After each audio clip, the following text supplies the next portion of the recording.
Donc, colonel Vaillé, bonjour. Bonjour. Grand jour pour vous aujourd'hui.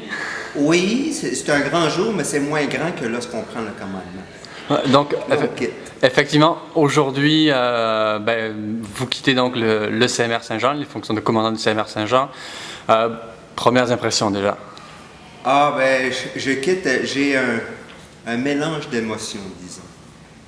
Je suis triste de quitter, j'ai adoré mon travail ici, j'ai une équipe extraordinaire, on a fait de très bonnes choses. Je suis très fier des élèves officiers qu'on a réussi à produire au cours des 3 dernières années. Mais je quitte pour Paris, comme vous le savez. Donc, une nouvelle aventure. Je suis excité. Puis, donc, c'est pour ça que j'ai des émotions un peu mélangées, là, mais c'est une bonne journée pareil. Alors, déjà, lorsque vous avez pris le commandement il y a 3 ans du collège, qu'est-ce que vous pensiez à ce moment-là? Quels allaient être, selon vous, les plus grands défis? Lorsque j'ai pris le collège, le CMR Saint-Jean, c'est une unité qui est encore très jeune. Donc, moi, j'ai la succession du colonel Pillon, que lui avait démarré le collège, et il avait fait un travail extraordinaire. Mais je m'étais donné comme objectif d'acquérir une maturité dans nos procédures administratives, aussi dans nos programmes. Puis, je pense qu'au bout de 3 ans, on a fait beaucoup de chemin. Puis, le CMR Saint-Jean a maintenant 5 ans. Mais je pense qu'on est aussi bon que si on avait 60 ans. Et donc ça, au cours de ces 3 années, beaucoup d'élèves officiers sont passés par ici, sont désormais à Kingston. Est-ce que je pense que vous avez déjà un petit peu un retour de ces élèves officiers qui sont maintenant à Kingston? Ah oui, tout à fait. Je suis allé plusieurs fois à Kingston au cours des dernières années. Puis les élèves officiers qu'on a produits réussissent très bien à Kingston, non seulement au niveau académique, mais aussi au niveau de personnes et de leadership. Et il manque beaucoup le CMR Saint-Jean. Ils s'ennuient du CMR Saint-Jean. C'est certain qu'ici, on est un peu plus petit. Il y a une atmosphère de groupe plus resserrée. Kingston, c'est beaucoup plus gros. C'est 3 fois plus gros que le CMR Saint-Jean. Donc, ça n'a pas le même sentiment d'appartenance. Et pour eux, pour le reste de leur carrière, le CMR Saint-Jean va toujours être le point de départ. Ils vont s'en rappeler pendant longtemps. Donc, lorsque vous avez pris le commandement du CMR il y a 3 ans, pour vous, c'était quoi qui allait être les highlights un petit peu de vos 3 années? C'est comme j'expliquais, je voulais amener le CMR Saint-Jean à un niveau de maturité et aussi peut-être le faire rayonner un peu plus. Ça prend beaucoup de temps à passer la nouvelle que le CMR Saint-Jean est réouvert. Donc, on a mis beaucoup d'emphase au cours des 3 dernières années sur le rayonnement. Donc, je pense qu'on a fait du chemin sur ce projet. Mais ces projets-là, c'est des projets à très long terme. Donc, il reste toujours du travail à faire.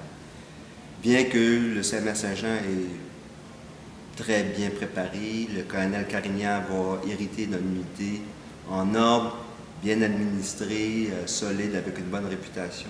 Mais il reste toujours du travail à faire.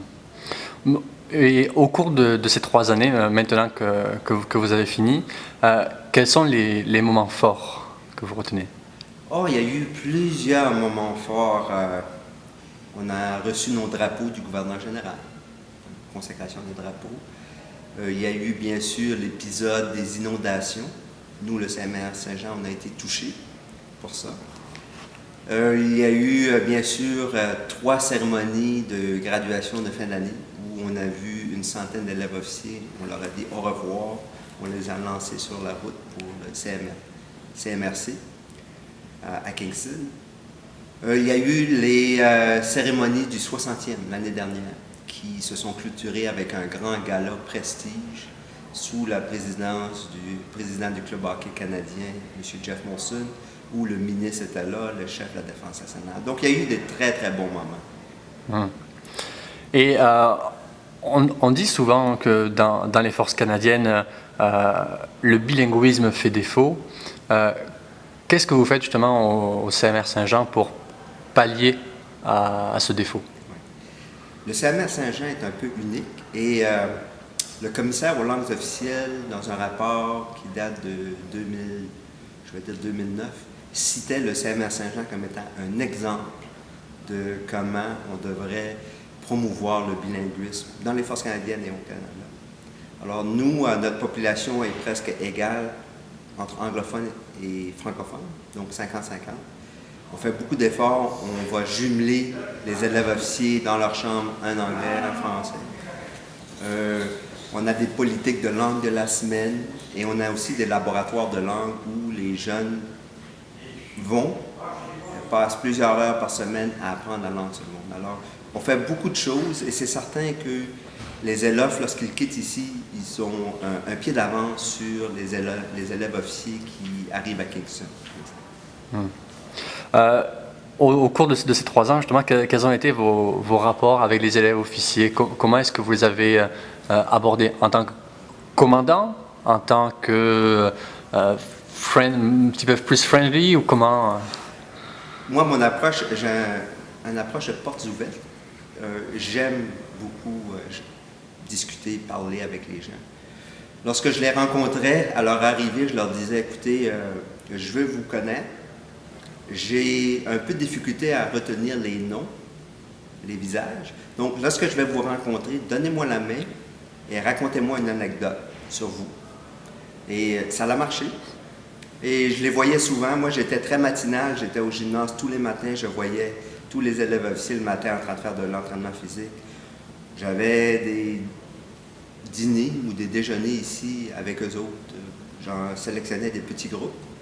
Et on avait des discussions, j'essayais à comprendre c'est quoi leur vie, c'est quoi leurs défis, comment on pourrait améliorer les choses. Donc, j'ai eu un contact avec les élèves officiers assez régulier. Je pense qu'ils n'avaient certainement pas peur du commandant, puis qu'ils étaient honnêtes, puis ça a très bien été. Et finalement, Colonel Maillet, qu'est-ce que vont être, selon vous, les défis que va rencontrer le prochain commandant? Comment les défis et qu'est-ce que vous lui souhaitez finalement aussi? Alors, il y a plusieurs mois, lorsque j'ai rencontré le nouveau commandant pour la première fois, elle m'a demandé si je restais pour un autre 2 années, quelles seraient mes 3 priorités. Alors, j'ai beaucoup réfléchi. Ma première priorité, ça serait de continuer nos efforts pour améliorer les résultats académiques de nos jeunes. Nos jeunes, bien qu'ils réussissent, ont toujours de la difficulté. 1/3 des élèves officiers ont au moins une reprise par session. Donc, il y a 2 ans, on a produit une stratégie, 17 petites initiatives pour aider et il faut continuer à mieux mettre en place cette stratégie. Ça, c'est priorité numéro 1. Priorité numéro 2, c'est de développer un programme qui va permettre aux élèves officiers de encore mieux assimiler les valeurs et l'éthique qu'on recherche chez les officiers dans les Forces armées canadiennes. Donc, on a un excellent programme de sport, excellent programme académique, un très bon programme de leadership, mais j'aimerais travailler sur l'aspect plus développer l'être humain chez les gens. Et ma 3e priorité serait de travailler à créer encore une meilleure cohésion de groupe au sein du CMR Saint-Jean, car la division des élèves officiers est très impliquée dans notre mission.